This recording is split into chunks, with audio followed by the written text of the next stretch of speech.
성부와 성자와 성령의 이름으로 아멘. 하늘과 땅을 만드시고 사람을 귀하게 지으신 하느님 아버지, 예수 그리스도를 저희에게 보내주시어 하느님을 아버지라 부르게 하시니 찬미 받으소서.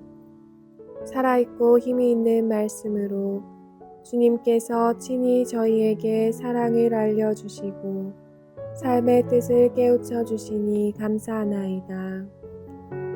참으로 좋으신 하느님 아버지, 저희가 성경을 멀리하고 그 가르침을 알면서도 실행하지 못하였으니 성령의 능력으로 저희 영을 새롭게 하시어 성경을 가까이 하며 예수 그리스도와 이웃을 더욱 잘 알게 하여 주소서.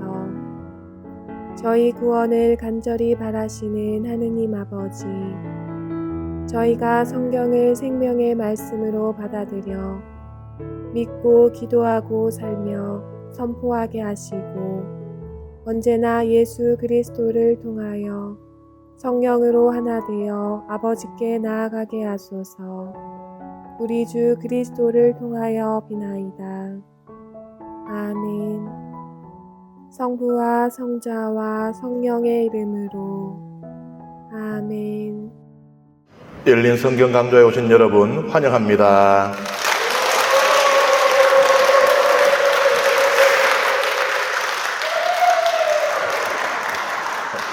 네, 우리는 지금 사도행전을 함께 읽고 있습니다.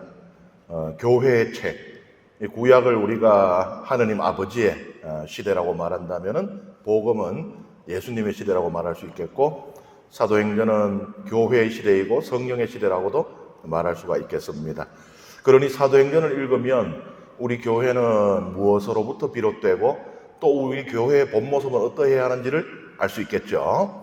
그래서 우리가 단순히 그냥 지난 과거를 어떤 그 과거의 역사, 지식을 얻고자 하는 것이 아니고 오늘날 우리 교회 모습과 비교해 보면서 우리가 나아가야 될, 우리가 만들어가야 될 교회 모습은 무엇인지를 생각할 수가 있게 되는 것입니다.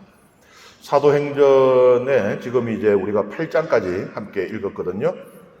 여기에는 보면은 우리가 익히 잘 알고 있는 12사도가 중심이 되는 그런 이야기들이 나옵니다.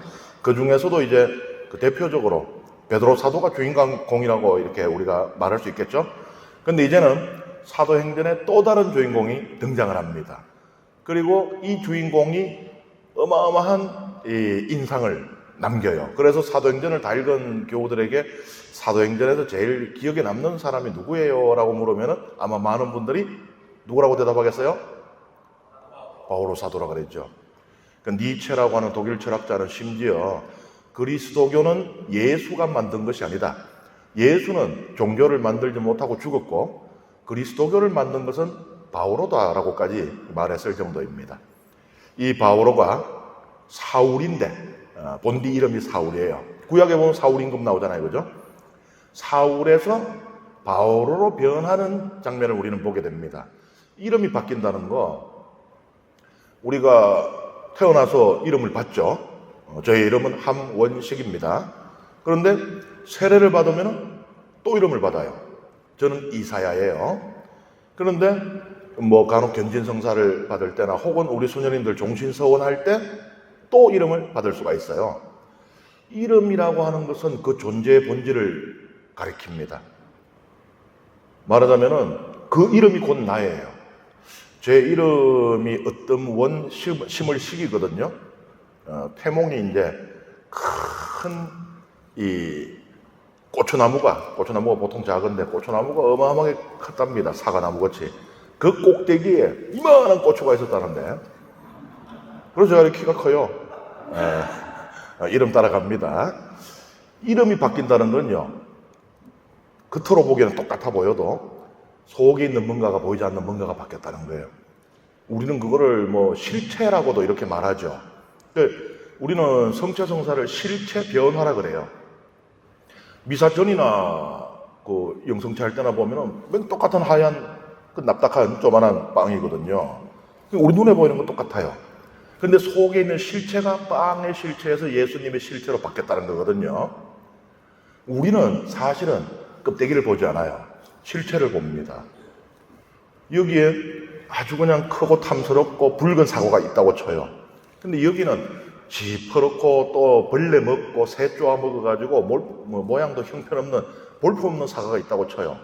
근데 우리는 이거를 볼 때도 누가 가르쳐 주지 않는데 사과.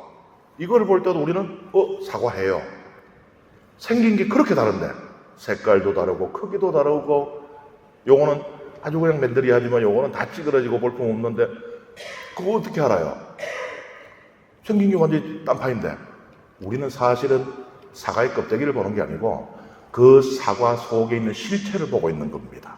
그래서 생긴 거는 형편없는데도 다른데도 이거 보고도 우리는 사과인 줄 알고 저거 보고도 사과인 줄 알아요. 아무도 안 가르쳐 주는데 미사 시작할 때는 그 하얗고 납작한 그 안에 빵의 실체가 있었지만은 이게 어느 순간 예수님의 실체로 바뀌었어요. 그래서 우리는 그걸 알아보는 믿는 사람들이기 때문에 영성체를 하면 예수님을 모신 그 감동과 감사에 우리는 흠뻑 젖어들게 되는 것이거든요. 이름은 이와 같다고 볼 수 있어요. 사울을 사울이게 하던 그 무엇인가가 바오로로 되게 하는 무엇인가로 변합니다. 이 변화가 무엇으로 이루어지느냐? 바로 예수 그리스도의 만남. 예수를 만난 사람들이 변하게 된다는 것이거든요. 함께 이 사도행전의 말씀 읽겠습니다. 사울은 여전히 주님의 제자들을 향하여 살기를 내뿜으며 대사제에게 가서 다마스쿠스에 있는 회당들에 보내는 서한을 청하였다. 새로운 길을 따르는 이들을 찾아내기만 하면 남자든 여자든 결박하여 예루살렘으로 끌고 오겠다는 것이었다. 사울이 길을 떠나 다마스쿠스에 가까이 이르렀을 때 갑자기 하늘에서 빛이 번쩍이며 그의 둘레를 비추었다. 그는 땅에 엎어졌다. 그리고 사울아 사울아 왜 나를 박해하느냐 하고 자기에게 말하는 소리를 들었다. 사울이 주님은 누구십니까? 하고 묻자 그분께서 대답하셨다. 나는 내가 박해하는 예수다. 이제 일어나 성 안으로 들어가거라. 내가 해야 할 일을 누가 일러줄 것이다. 사울과 동행하던 사람들은 소리는 들었지만 아무도 볼 수 없었으므로 멍하게 서 있었다. 사울은 볼 수가 없었다. 그래서 사람들이 그의 손을 잡고 다마스쿠스로 데려갔다. 사울은 사흘 동안 앞을 보지 못하였는데 그동안 그는 먹지도 않고 마시지도 않았다. 다마스쿠스에 하나니아스라는 제자가 있었다. 주님께서 환시 중에 하나니아스야 하고 그를 부르셨다. 그가 예 주님 하고 대답하자 주님께서 그에게 말씀하셨다. 일어나 곧은 길이라는 거리로 가서 유다의 집에 있는 사울이라는 타르수스 사람을 찾아라. 지금 사울은 기도하고 있는데 그는 환시 중에 하나니아스라는 사람이 들어와 자기에게 안수하여 다시 볼 수 있게 해주는 것을 보았다. 하나니아스가 대답하였다. 주님, 그 사람이 예루살렘에서 주님의 성도들에게 얼마나 못된 짓을 하였는지 제가 많은 이들에게서 들었습니다. 그리고 그는 주님의 이름을 받들어 부르는 이들을 모두 결박할 권한을 수석 사제들에게서 받아가지고 여기에 와 있습니다. 주님께서 그에게 이르셨다. 가거라. 그는 다른 민족들과 임금들과 이스라엘 자손들에게 내 이름을 알리도록 내가 선택한 그릇이다. 나는 그가 내 이름을 위하여 얼마나 많은 고난을 받아야 하는지 그에게 보여주겠다. 그리하여 하나니아스는 길을 나섰다. 그리고 그 집에 들어가 사울에게 안수하고 나서 말하였다. 사울 형제, 당신이 다시 보고 성령으로 충만해지도록 주님께서 곧 당신이 이리 오는 길에 나타나신 예수님께서 나를 보내셨습니다. 그러자 곧 사울의 눈에서 비늘 같은 것이 떨어지면서 다시 보게 되었다. 그는 일어나 세례를 받은 다음 음식을 먹고 기운을 차렸다. 사울은 며칠 동안 다마스쿠스에 있는 제자들과 함께 지낸 뒤 곧바로 여러 회당에서 예수님은 하느님의 아들님이시라고 선포하였다. 그 말을 들은 자들은 모두 놀라며 저 사람은 예루살렘에서 예수의 이름을 받들어 부르는 자들을 짓밟은 자가 아닌가. 또 바로 그런 자들을 결박하여 수석 사제들에게 끌어가려고 여기에 온 것이 아닌가 하고 말하였다. 그러나 사울은 더욱 힘차게 예수님께서 메시아심을 증명하여 다마스쿠스에 사는 유다인들을 당혹하게 만들었다.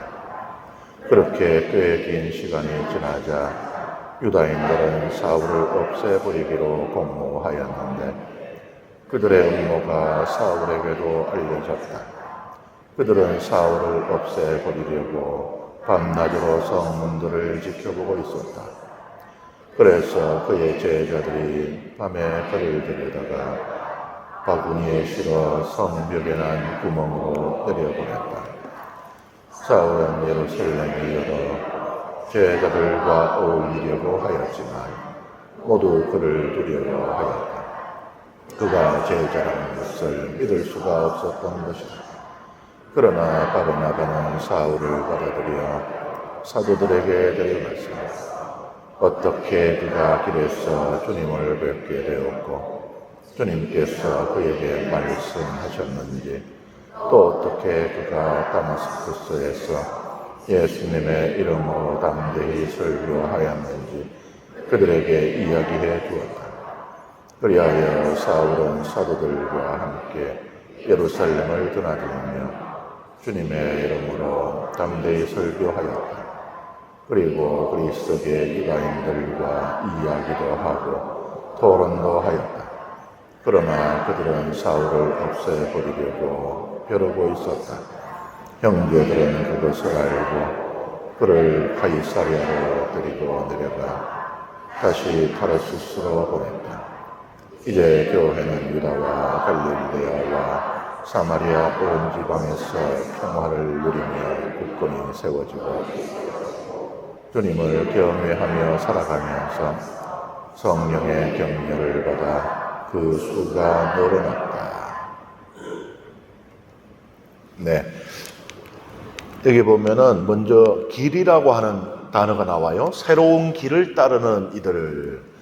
이 그리스 말로 길이라 그러면은 본디 생활 양식, 행동 양식을 가리킵니다. 그러니까 저 사람은 저런 길을 가고 있어 하면 저 사람은 저런 삶을 사는 거예요. 저런 방식의 이 행동을 하는 것이고. 그런데 여기에서 새로운 길이라고 할 때 이제 새로운 의미가 하나 더 붙여져요. 이제 앞으로는 길이라고 그러면은 교회를 가리키게 됩니다. 새로운 길을 따르는 자들 이러면은 교회 사람들, 그리스도를 믿는 이들 이제 이렇게 됩니다. 참 적절한 단어라고 할 수 있죠. 예수 그리스도는 생명의 길, 구원의 길이고 그리스도인은 그 길 위에 서 있는 사람들 아니겠습니까? 그리고 이 길이라는 게 길은 모든 길이 이어져 있잖아요. 우리 어릴 때부터 안 불렀어요? 앞으로 나가면 어떻게 된다고요? 세상의 모든 어린이들을 만난다 그랬어요. 왜? 지구는 둥거니까. 근데 그냥 둥글기만 해서 만날 수 있는 게 아니에요. 그걸 이어주는 길이 있으니 만날 수 있는 거 아닙니까? 그러니까는 그리스도교는 온 세상을 잇는 길이에요. 모든 사람들이 이 복음 안에서 예수 그리스도에 대한 믿음 안에서 이어지게 해주는 길인 것입니다. 이제 이 길이 정말로 온 세상, 지금까지는 이 길은 거의 유다 땅 안에만 있어요. 베드로 사도나 또는 부제들의 그런 행적들 이런 것들은 다 지금 유다 땅 안에서 이루어졌잖아요. 우리가 읽었잖아요. 그죠? 이 길이 이제 온 세상으로 뻗어나갈 수 있는 사건이 발생하는 것입니다. 바로 바오로 사도의 회심, 회개 사건입니다. 사건이 발생하는 것은 사울이 또 하던 대로 열심히 또 그리스도인들을 잡아서 박해하려고 얼마나 열심히 뻗쳤으면은 유다 땅 안에서 그리스도인들을 박해하는 것으로도 만족할 수가 없었어요. 박해를 하니까, 앞에서 우리 사도행전은 뭐라고 했습니까? 박해를 하니까 신자들이 도망을 가니까 거기에도 복음이 전해지고, 그러니까 박해를 하면 할수록 복음이 더 걷잡을 수 없이 번져나가는 거거든요.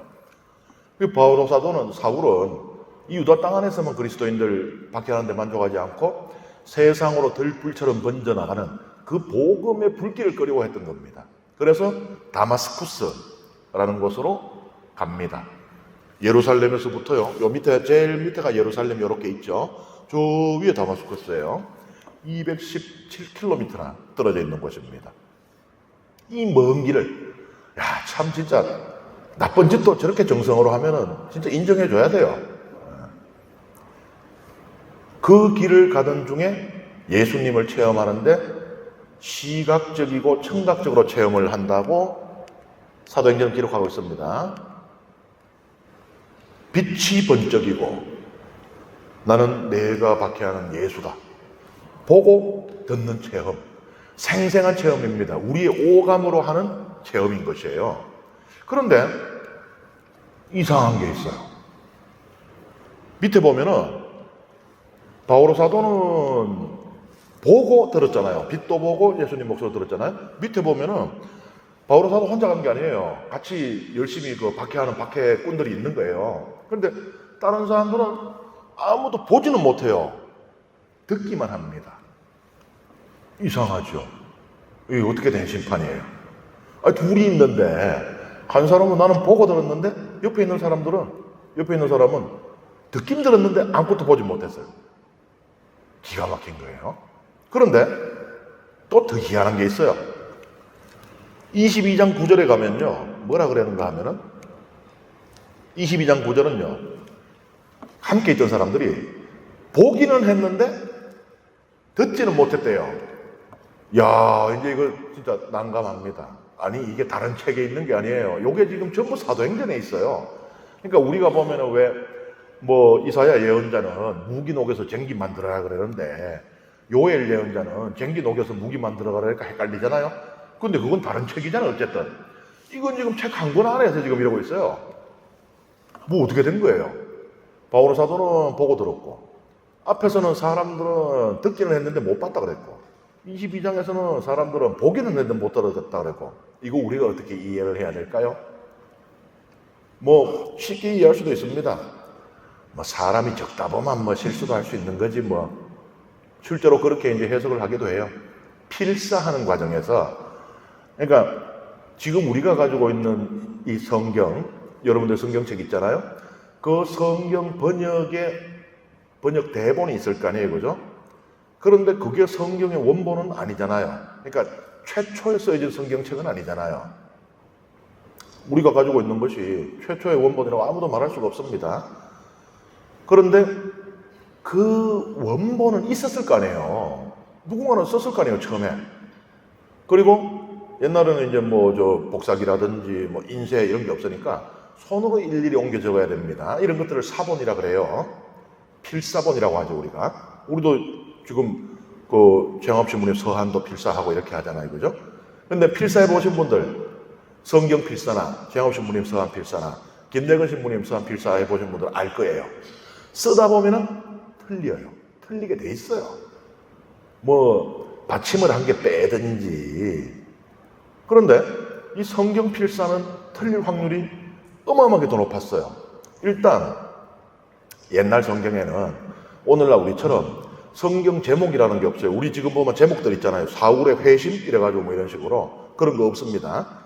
그 다음에 장절이 없어요. 몇 장 몇 절 이게 없어요. 그 다음에 그것만 없는 게 아니에요. 띄어쓰기도 없습니다. 심표 마침표도 없어요. 그럼 어떻게 돼요? 여기에서부터 그냥 쭉 아버지 가방에 들어가신다가 되는데, 그래서 이걸 읽고 해석하기도 어려웠지만 필사할 때는 이게 아주 치명적이었습니다. 이게 쭉 가다 보면요, 한 줄의 끝에 있는 단어하고 고단한 줄 끝에 있는 단어가 똑같은 경우도 나오게 됩니다. 쓰다 보면은. 해가지고는 것이었다로 끝났는데 그 다음 줄도 쓰다 보니까 것이었다로 끝나요. 같은 위치에 있게 되는 거예요. 한 줄 차이죠. 그래갖고는 막 하다 보면은 옛날에 무슨 이 조명이나 좋아요 대 막 브르륵 하면서 끔뻑끔뻑 하는 그런 등불 밑에서 이 적다 보면은 눈도 침침하고 하는데 이게 여름밤에 더워가지고는 문을 열어놨더니만은 파리가 왱 날아가요. 그래가지고는 파리를 쳐다보고 눈이 떨어지는 순간 내 눈이 밑에 줄에 가 있는 거야, 이게. 그러면 한 줄이 사라진 채로 문장이 그냥 이어져 버려요. 그러면 이게 하나의 사본이 되는 겁니다. 또 다른 사람은 또 필사할 때 다른 데서 또 오류를 낼 수 있죠. 그러니까 이러한 이제 사본들 이 필사 작업에서 발생하는 이 오류일 것이라는 게 사실 가장 쉬운 설명이에요. 물론 이건 좀 너무 업습이죠. 이 설명이 막 납득이 막 되고 막 설득이 팍팍 되고 이해하기 쉬운데 이건 좀 너무 없어 보이잖아요. 야, 그래도 아마도 거룩한 하나님 말씀을 담은 성경책인데 파리 때문에 됐다고? 이러면 좀 당황할 수 있잖아요. 고급스러운 설명도 있습니다. 그런 것을 이제 연구하는 것을 원전 비평학이라고 하는데 그것은 실수가 아니라고 보는 거예요. 이제 의도적인 수정이라고 보는 겁니다. 그러니까 성경 본문이 이렇게 있지만 이 성경을 필사하는 나는 다른 관점을 갖고 있습니다. 나는 다른 신학을 갖고 있어요. 그래서 나의 신학을 펼치기 위해서 일부를 내가 의도적으로 자르거나 덧붙이거나 이 수정을 하는 겁니다. 이제 이런 해석들도 있어요. 그런데 어쨌든 이것에 대한 그 해석 중에 하나가 이렇게 지금 다 다르게 나오는 게 뭐 사울은 보고 들었고 앞에서 사람들은 듣기만 했고 뒤에서 사람들은 보기만 했고 왜 이렇게 달라지느냐에 대한 해석 가운데 하나가 고대 역사가들의 관점에서 본 거예요. 고대 역사가들이 역사를 그냥 모월, 모일, 모시에 그냥 이런 일이 일어났다 하면은 재미가 한 개도 없어요. 재미없으면은 전승이 안 됩니다. 그러니까 역사는 기록하는 것도 중요한데 그걸 알리는 게 더 중요해요. 그래서 아주 고대의 역사들은요, 책에다가 이렇게 기록해가지고 도서관 저 깊은 곳에 놔뒀던 게 아닙니다. 거대한 석비에다가 새겨가지고, 지워지지도 않도록 새겨가지고 많은 사람들이 볼 수 있는 곳에 내놓던지. 우리도 보면 옛날에 고대 뭐 광개토 태왕비라든지 이런 거는 또 사람들이 그냥 바로 다 볼 수 있는 곳에 있지, 어디 저 동굴 속에 감춰놓고는 내 혼자 보고 이런 거 아니에요. 그 역사는 과거의 이야기자 미래의 이야기입니다. 그 역사가 우리가 어떤 역사를 갖고 있느냐가 우리가 앞으로 어떤 사람들이 될 거냐를 말해줘요. 그래서 많은 사람들이 알아야 됩니다. 역사 교육 왜 시켜요? 우리가 어떤 민족인데 우리가 당군의 우성 한민족과 백이민족과 우리 이렇게 살아야 된다고 어린 애기들부터 역사를 가르치는 거예요. 그러니까 역사는 기록하는 것만큼 혹은 어떻게 보면 그거보다 더 중요한 게 알리는 겁니다. 그런데 옛날에는 글이라는 게 귀해요. 글 쓸 수 있는 종이도 잘 없었고, 그리고 또 글을 써봐야 읽을 줄 아는 사람이 있나? 다 까막눈인데. 그러면 어떻게 돼요? 입에서 귀로. 구전전성입니다. 근데 구전전성이라는 것이 되려면요, 잘 외워져야 되잖아요. 그러면은 잘 외워져야 되는 것은 뭐 짧아야 된다. 그리고 이제 뭐 운도 맞추는 게 운이 맞으면은 기억하기가 쉽거든요. 우리 히브리 성경에도 보면 운이 들어가 있어요. 뭐 알파벳 순서대로, 그러니까 한 문장은 A로 시작하고 두 번째 문장은 B로 시작하고 세 번째 문장 C로 한다든지 뭐 이런 식으로 그렇게 돼 있어요. 그래갖고 우리는 성경 외우려고 하면 좀 힘들죠. 히브리어로 성경을 읽는 유다인들이 오히려 더 잘 외웁니다. 왜냐하면은 운이 딱딱딱 맞아 있으니까. 우리는 우리말 성경에는 운이 없잖아요. 그래갖고 우리는 막 애를 먹어 이걸 외우려고 그러면은 시편 같은 것도. 근데 히브리인들은 히브리 말로 읽으니까, 히브리 말로 읽으면은 첫 줄은 알레프, 둘째 줄은 베트, 기물, 달레 쭉쭉 나가니까 그냥 그 다음에 베트 하면 함에 떠오르기가 훨씬 쉬워요. 그래서 그 사람들 보면은 통곡의 벽 안쪽에서 이제 이렇게 모여서 성경을 읽고 하는데 이렇게 일렁일렁하면서 성경을 읽어요. 읽는데 보면은 어떤 사람들 성경이 백지에 백지에다가 중간에 하나씩 이렇게 철자 하나씩 있어요. 그러니까는 까먹을만 하면은 그것만 딱 띄워주면 떠오르는 거예요, 이게. 잘 외워야 됩니다. 외워야 전성이 돼요. 내가 우리 할아버지의 무릎에서 우리 가문의 역사, 이 5대 조부께서는 하고 다 들었는데 홀랑 싹 다 까먹었어요. 그러면은 내 아들, 내 손자에게 전성이 됩니까, 이게? 안 되죠. 역사 전성의 필수적인 요소, 암기거든요. 암기를 돕기 위해서는 제가 말씀드렸듯이 뭐 운을 맞춘다든지 이런 것도 있지만 일단은 재밌어야 돼요. 그냥 들으면 쏙 빠져들어야 돼. 그러면 생전 안 까먹는다니까요. 그래가지고 우리 신부님들 강론하면은 예화 같은 거 들면은 미사 끝나고 집에 갈 때 예화만 남아있잖아. 강론 어디 가고 없고. 그러니까는 역사를 이야기로 만들어야 돼요. 스토리텔링. 이거 우리가 지금 오늘날 스토리텔링을 해야지. 이거 지금 우리가 개발해야 되는 거 아닙니다. 수천 년 전부터 우리 인간은 스토리텔링을 해왔어요. 안 그러면 전성이 안 된다니까. 재미없고 딱딱한 이야기만 한 30분인데 그건 누가 기억해요? 못하지. 그래서 고대 역사는 살을 갖다 붙여요. 요새 이제 말로 하면 MSG를 좀 뿌립니다. 솔직히 저도 강의할 때 그 MSG 좀 많이 뿌려요. 까먹지 마시라고. 안 그러면 돌아서면 까먹고. 그러니까. 근데 이 MSG 뿌리는데 MSG는 어차피 중요한 게 아니거든요.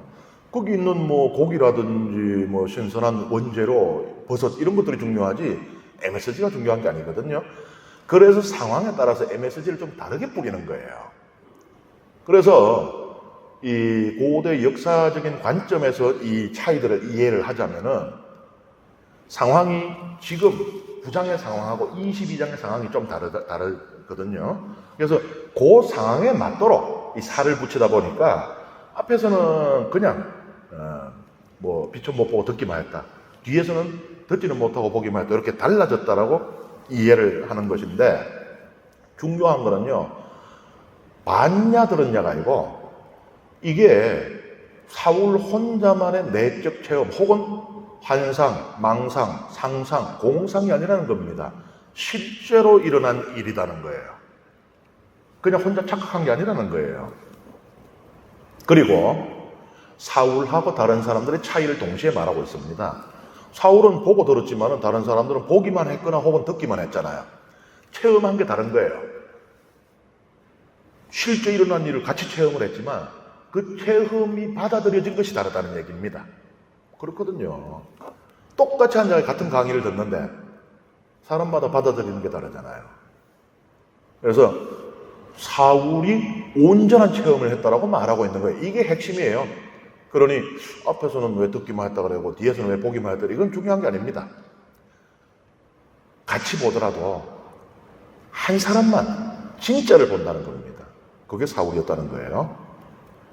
그리고 이제 사울이 묻습니다. 주님은 누구십니까? 라고 물어요. 사울이 바로 그냥 예수님인 줄 알아봤나? 우리는 예수님을 주님이라고 부르니까. 그런데 주님이라고 하는 호칭이 우리가 쓰듯이 그렇게만 써 있는 게 아니에요. 예를 들면은 구약 성경에 보면은 가나안의 우상의 어떤 바알도 주님이라고 불렸습니다. 주님, 그리고 이 어떤 그 영주, 그리고 이제 어떤 그 노예의 그 주인들, 뭐 이런 사람들도 이제 주님이라고 또 불렸어요. 여기서 사울은 몰라요, 지금 예수님인지. 예수님인 줄 알았으면 이전에 박해를 안 했겠죠. 누군지 모르지만, 분명히 이게 신비로운 지금 존재가 나타난 건 분명하잖아요. 막 빛이 번쩍이고 하늘에서 소리가 들려오니까. 그러니까 이 초월적인 존재에 대한 어떤 경외의 호칭이라고 할 수 있어요. 누군지 모르지만 일단 보통 얘기가 아니거든요. 그러니까 함부로 말했다가 화를 입을 수가 있으니 조심스럽게 쓸 때 우리는 그럴 때 어떤 호칭 쓰나요? 저 사람이 누군지 잘 모르는데 어떻게 부르긴 불러야 되고 예전에는 보통 보면은 저기요 이랬거든. 네. 근데 요새는 보통 여자들끼리는 다 언니 이래 돼요. 그럼 나도 언니 그럼 자기도 언니 그래. 누가 위야? 그런 조심스러운 호칭이잖아요. 어이라든지 뭐 김씨 이런 게 아니고 주님이라는 것은 그런 그 조심스러운 호칭으로 이해를 할 수 있어요. 그런데 그 뒤에 예수님의 말씀이 기가 막힙니다. 예수님 뭐라 그러는가 하면은 나는 네가 박해하는 예수다. 마치 복음에서 예수님이 내가 목마를 때 물을 주었고, 내가 배고플 때 빵을 주었고, 내가 헐벗었을 때 옷을 주었다 할 때, 우리가 언제 주님께 해드렸습니까? 했을 때, 그 가난한 자들 헐벗고 배고프고 목마른 이가 나라 그랬잖아요. 예수님 여기서는 사울에게 박해받는 그 교회, 피 흘리며 쓰러져가는 그 그리스도인들이 바로 나다라는 거예요. 요새 보면 뭐 그런 것들이 있어요. 어떤 이 사건들이라는 게 있을 때, 내가 아무개다 이런 것들 있죠. 왜? SNS를 했는데 갖고 내가 누구다 이런 것들 많잖아요. 하늘 아래 새로운 게 없다고. 예? 이미 2000년 전에 예수님이 한 거예요. 내가 네가 박해하는 그들이다. 뭐라고 예수님 말씀하시는 거예요. 야, 예수님은 교회의 머리이시고 교회는 예수님의 몸이고 몸하고 머리하고 뗄 수 있나요? 몸하고 머리하고 떼가 우리가 살 수가 없잖아요. 하나라는 이야기예요. 이 말씀을 오늘 제가 읽는데 문득 이거를 제가 좀 이렇게 등한시하고 소홀히 하고 살지 않았나 하는 생각이 드는 게 한 분 한 분이 다 예수님이거든요. 우리 토속 종교가 동학이 있잖아요, 그죠? 동학 안에는 우리 그리스도의 가르침도 녹아들어 있다라고 우리 옛날 학교 다닐 때 배웠잖아요, 그죠? 그 동학에서 뭐라 그래요? 동학의 교리의 핵심을 말하자면은 시천주, 천주를 모신다. 양천주. 그리고 그 모신 천주를 내가 키운다, 기른다. 그러면 어떻게 되느냐? 인내천. 내가 곧 하늘이 된다. 하늘이 내가 되고. 예수님이 지금 그 말씀을 하시는 거예요. 그리스도인 하나하나가 나고 내가 이 하나하나의 그리스도인이다 그랬는데, 그러니까 참 진짜 그리스도인끼리도 예를 지키고 존중하고 그래야 되거든요. 그런데 이 신부생활 하다 보니 자꾸 그걸 잘 잊고 그렇게 좀 살고 그러는 것 같아요. 그냥 내가 앞에 서 있고 위에 서 있고 함께 내 밑으로 보기가 그런지 모르겠지만 오늘 이 말씀을 읽으면서 이들이 하나하나가 그리스도인인데 내가 그다라고 예수님 말씀하셨으니 내가 우리 신자를 괴롭히면은 예수님 당신은 누구십니까? 그러면 네가 괴롭힌 예수다 이럴 거 아니에요. 참 놀라운 말씀입니다. 이렇게 이제 예수님을 만난 사울이 시력을 잃게 돼요. 뭐 자연적으로도 사실 충분히 이해되잖아요. 갑자기 강한 빛을 팍 세게 되면 우리가 왜 한동안 안 보이잖아요. 그런데 사울은 물리적으로 눈이 먼 게 아니에요. 뭐라 그럽니까? 보세요. 눈을 떴으나 아무것도 볼 수 없었다. 눈은 뜨고 있어요. 이 말하고자 하는 것은 눈뜬 봉사가 됐다는 이야기가 아닙니다. 지금 사도행전은 이 영적인 어둠, 영적인 죽음. 원래 새로 태어나려고 그러면 죽어야 돼요. 우리 신학교에서 항상 옛날에 우리 하던 말이 있습니다. 빌어먹는다. 꼭 밥 먹기 전에 기도 시간이 있어요. 빌어야 밥을 줘. 그러니까 빌어먹는다는 말이 있고. 그 다음에 시험 없는 방학은 없다. 꼭 기말고사를 쳐야 방학이 오거든요. 그러면서 우리가 이제 죽음 없는 부활은 없다라는 이제 이렇게 공식이 완성이 되는 것이 있는데 죽어야 살아납니다. 여기 보면 며칠 동안 눈이 멀었다 그래요? 사흘이죠. 죽음의 시간. 예수님이 겪으셨던 바로 그 죽음의 시간입니다. 그러니 지금 이 사도행전은 예수님을 만난 사울이 과거에 죽고 미래로 새로 태어난다는 것을 말하고 있는 거예요. 영적으로 죽고 부활한다는 겁니다. 이름이 안 바뀔 수가 있나요? 속에 있는 게 싹 다 바뀌었는데 사울이 바오로가 될 수밖에 없는 겁니다. 여기 보면은 먹지도 않고 마시지도 않았다 이렇게 나왔잖아요. 이것도 마찬가지로 죽음을 드러내요. 죽은 사람은 먹지도 마시지도 않아요. 그러니까는 제사상 거하게 차리고 밥그릇에다가 숟가락 꼽아놔도 귀신은 와서 안 먹어요. 뭐 귀신 들어오다가 걸릴까봐 빨랫줄 걷어내고 이래도 귀신 들어오다가 모가지 떡 걸릴까봐 빨랫줄 걷어내잖아요. 죽은 이는 먹지도 마시지도 않는 겁니다. 먹지도 마시지도 않는 거는 고대의 두 가지 상징 중에 하나예요. 죽은 자든지 신이 된 자든지. 신들이 먹지도 마시지도 않거든요. 그래가지고는 신들에게 제사를 바칠 때, 신 앞에 나갈 때 뭘 했는가 하면은 단식을, 금욕 지키고, 목욕 제기하고 금욕 지키고 단식을 했던 거예요. 그러니까 최대한 속을 비워가지고 신에게 가까운 상태가 되어서 나아가는 겁니다. 신이 먹지도 마시지도 않거든요. 그래서 단식에, 우리 교회에서는 이제 단식의 의미를 두 가지로 크게 강조를 해왔잖아요, 전통적으로. 하나는 단식을 하면 안 먹으니까 밥값이 굳으니까 그걸로 자선을 할 수가 있고, 다른 하나는 밥집 먹는 게 보통 일 아니잖아요. 우리 그 주부님들은 잘 아시잖아요.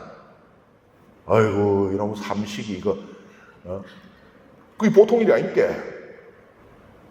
밥 짓고, 미기고, 설거지하고, 단식을 하면 그게 없잖아요. 오로지 기도에 전념할 수가 있거든요. 그래서 우리 교회는 전통적으로 단식의 두 가지 목적을 자선, 기도 요 두 가지로 봤거든요. 근데 고대. 그러니까 이 제도 종교라고 하는 것 이전에 원초적인 원시 종교 상태로 들어가게 되면은 단식은 속을 비워서 신에게 가까워지는 거예요. 그런 것이 있거든요. 그게 하나 있고, 다른 하나는 죽음입니다. 죽은 자는 먹지도 마시지도 않으니까. 그래서 여기 사흘 동안 먹지도 마시지도 않았다. 이것도 마찬가지로 바오로 사도는 사흘 동안을 영적으로 죽어 있었다는 것을 말하고 있습니다. 저는 참 궁금해요. 이 사흘 동안 바오로 사도 안에서 무슨 일이 어떻게 일어났을까? 도대체 뭐가 일어나면 사람이 저래 될 수가 있는가? 솔직히 저도 사제로서 살아가면서 한 번씩 꿈꿉니다.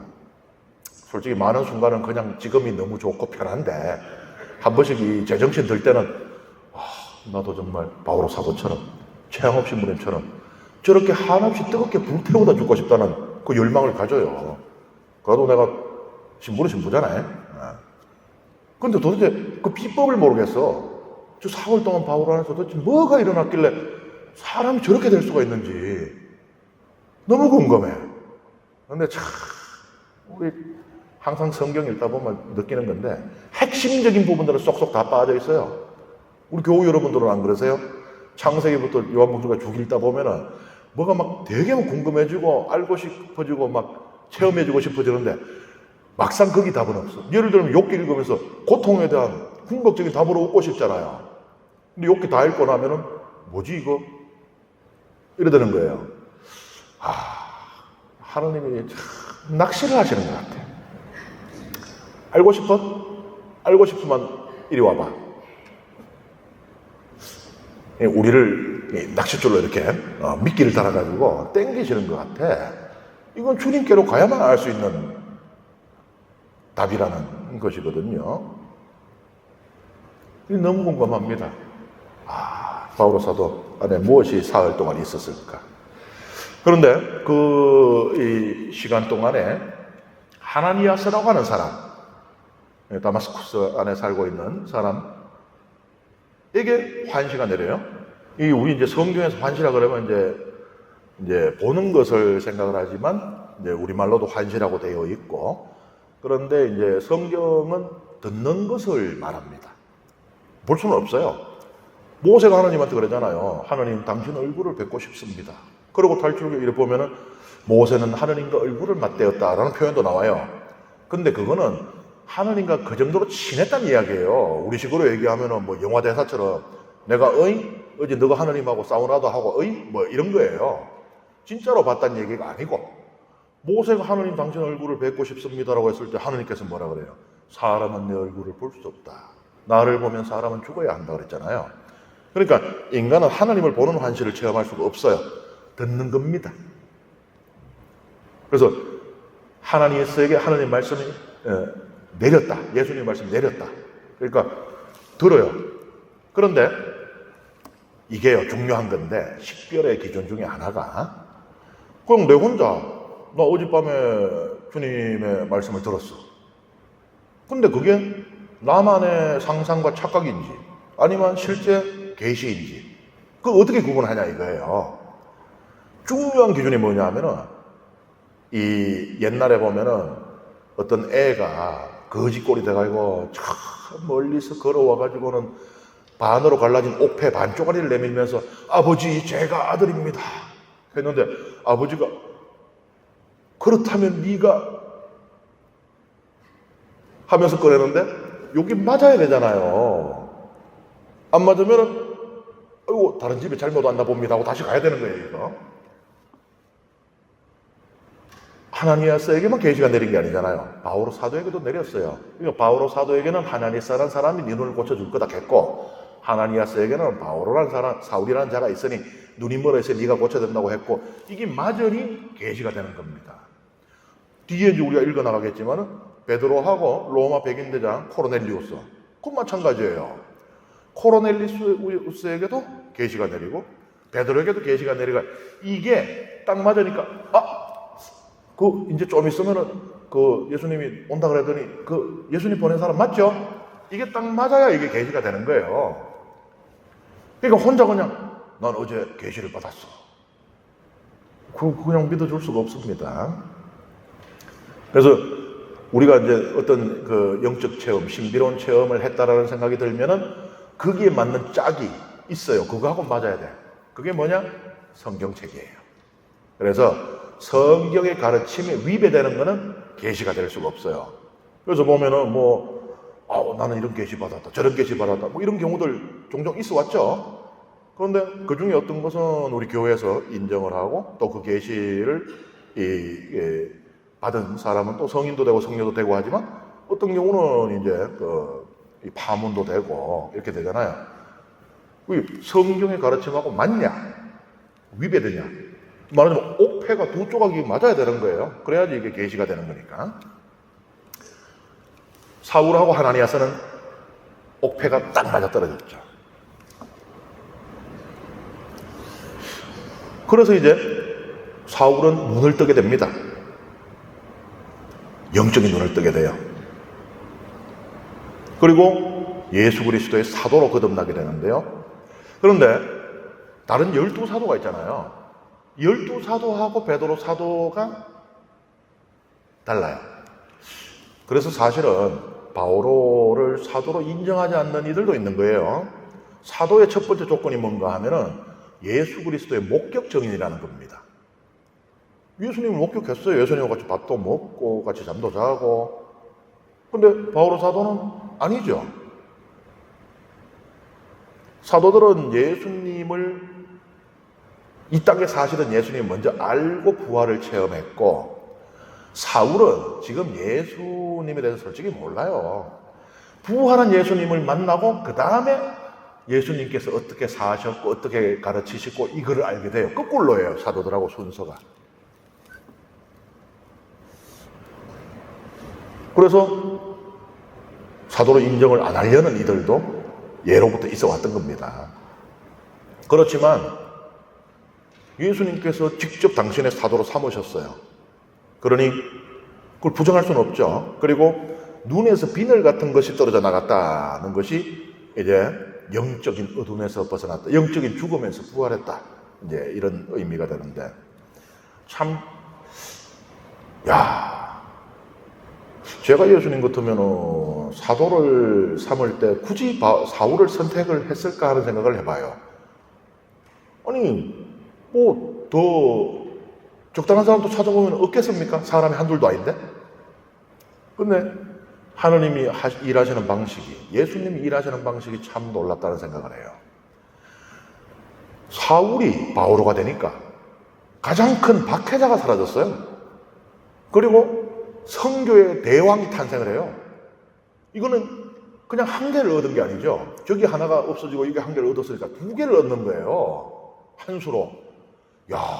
대단한 전략의 고수다.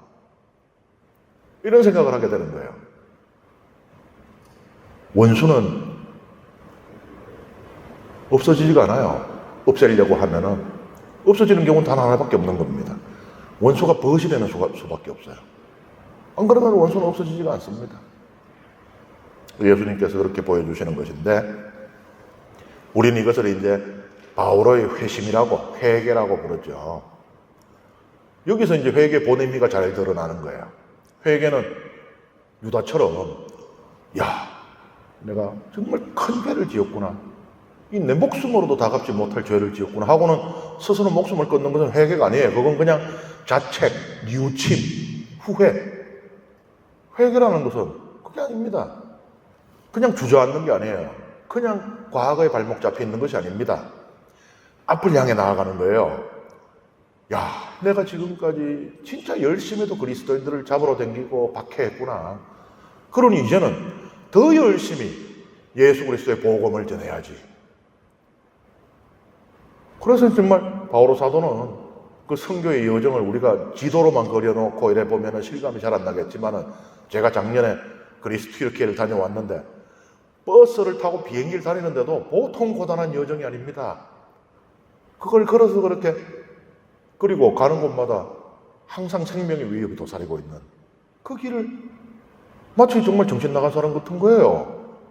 죽고 싶어서 환장한 사람 같은 거예요. 아니, 뭐 앞에 가면 좋은 게 있다고는 그냥 먹을 시간도 잘 시간도 줄여가면서 그 새벽길을, 밤길을 도도가면서 그 길 돌아다니는 겁니다. 야, 회심은 이런 거구나. 그런 생각을 하게 됐죠. 예수님은 온 세상에 당신을 알리도록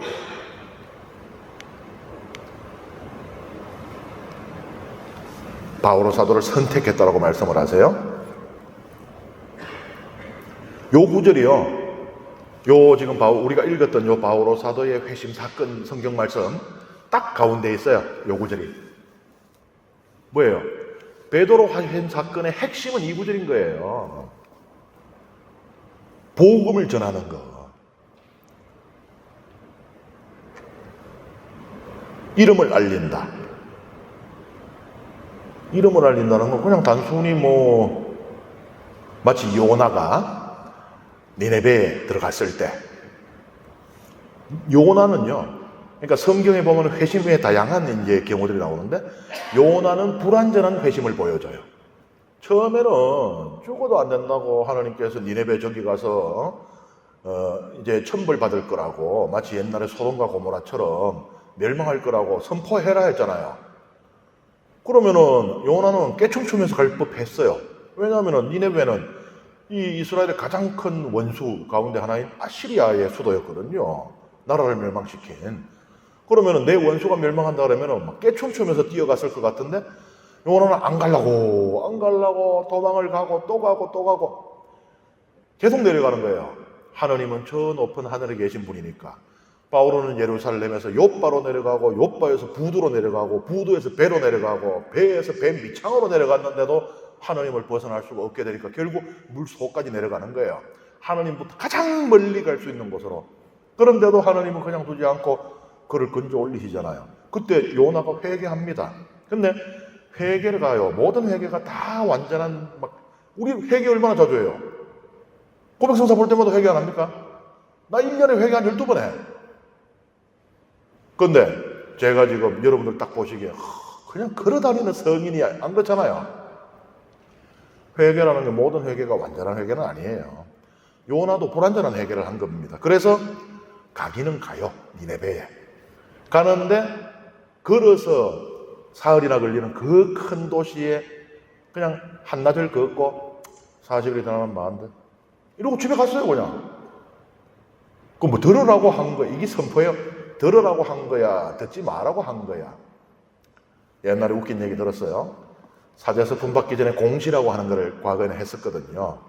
이 사람이 사제가 되면 안 되는 결격사유나 이런 것이 있으면은 신고하시오. 그랬는데, 사제가 귀하잖아요.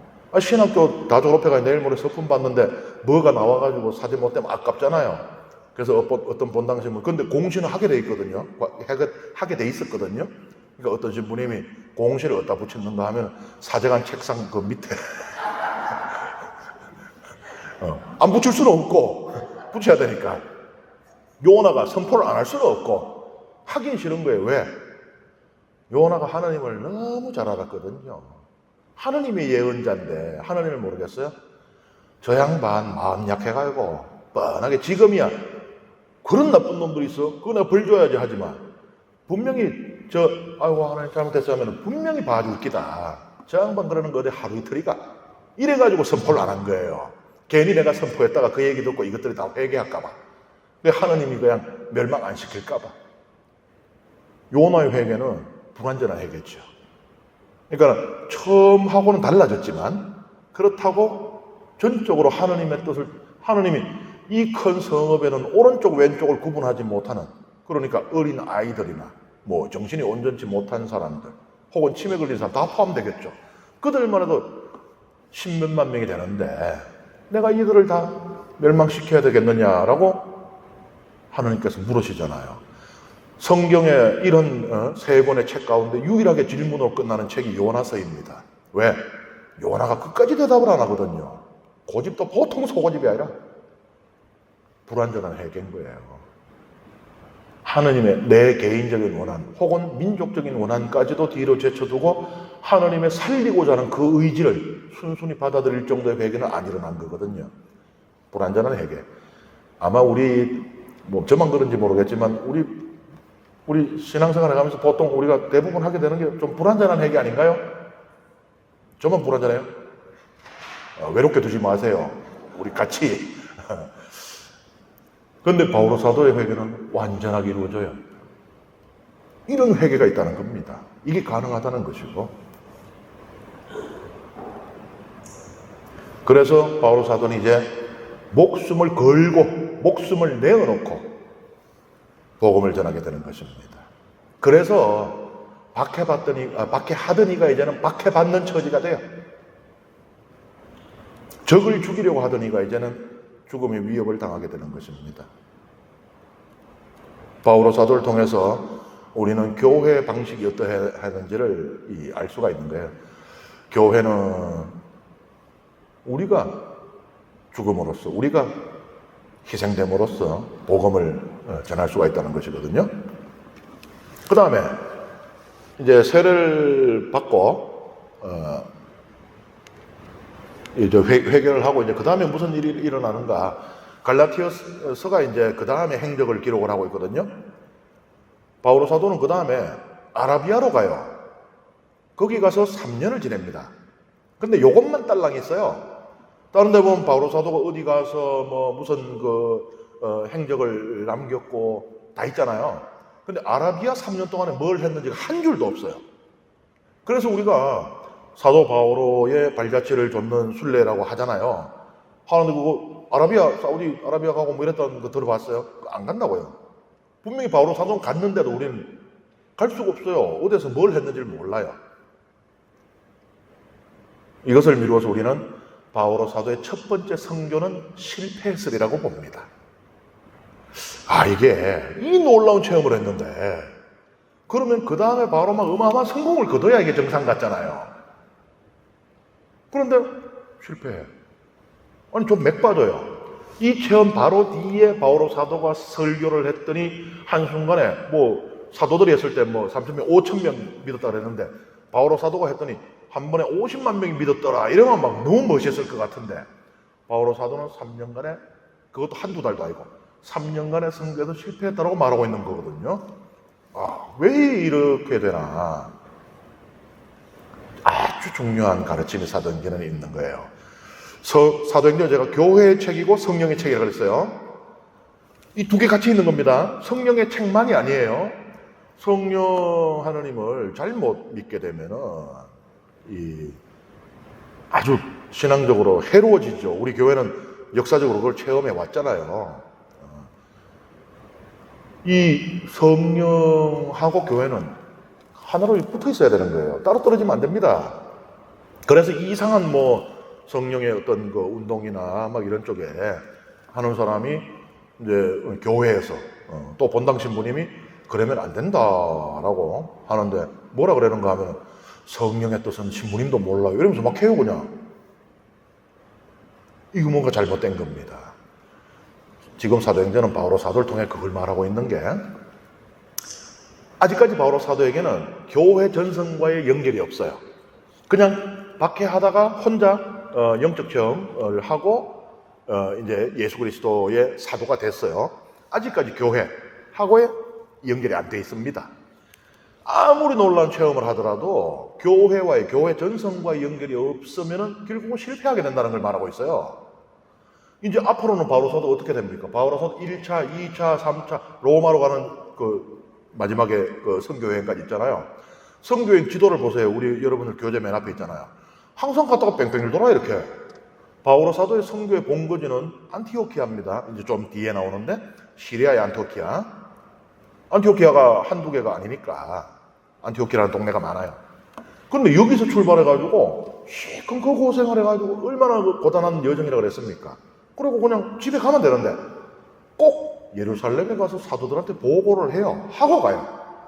그 다음에 또 선교여행을 가면 또 그 힘든 여정을 하고 죽을 고비까지 넘기고는 또 예루살렘에 와서 보고를 하고 또 가요. 교회와 연결되지 않는 성령이라는 것은 있을 수 없다는 겁니다. 성령은 교회의 혼이에요. 교회의 일체의 영이고. 그러니까는 예수님 부활하신 예수님 만나고 바로 그냥 막 이야기할 때마다 막 사람들이 막 5,000명, 10,000명, 20,000명 막 개종하고 막 세례받고 그래서 멋질 것 같은데 3년 동안 그냥 실패했어요. 이게 아주 중요한 이유가 있는 겁니다. 예, 이번 시간 강의는 여기서 마치겠습니다. 감사합니다.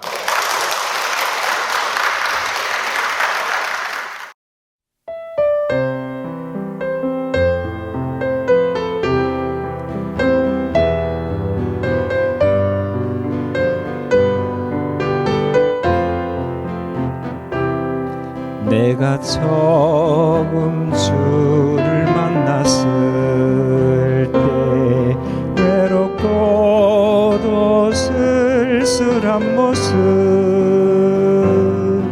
말없이 홀로 걸어가신 길은 영광을 따라버린 나누네. 정녕 그분이 내 영재 구원했나 나의 영혼도 구원하려나 의심 많은 도마처럼 물었네. 내가 주를 조금 만났나. 내가 다시 주를 만났을 때 죄악으로 몹쓸 병든 몸 조용히 내 손잡아 이끄시며 병든 자여 일어나거라. 눈물을 흘리며 참회하였었네. 나의 믿음이 뜨거웠었네. 그러나 죄악이 나를 삼키고 내 영혼 갈 길을 잃었네. 내가 이제 주를 만남으로 죽음의 길 벗어나려네. 편찮은 은혜와 사랑 베푸신 그분만이 나의 구세주. 주 예수 따라 항상 살기려다 십자가 지고 따라가리라. 할렐루야. 주를 만난 이 기쁨 영광의 찬송을 건니니.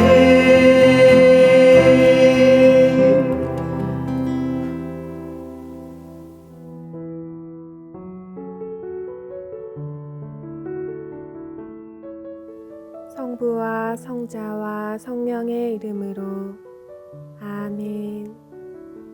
영광이 성부와 성자와 성령께 처음과 같이 이제와 항상 영원히 아멘. 성부와 성자와 성령의 이름으로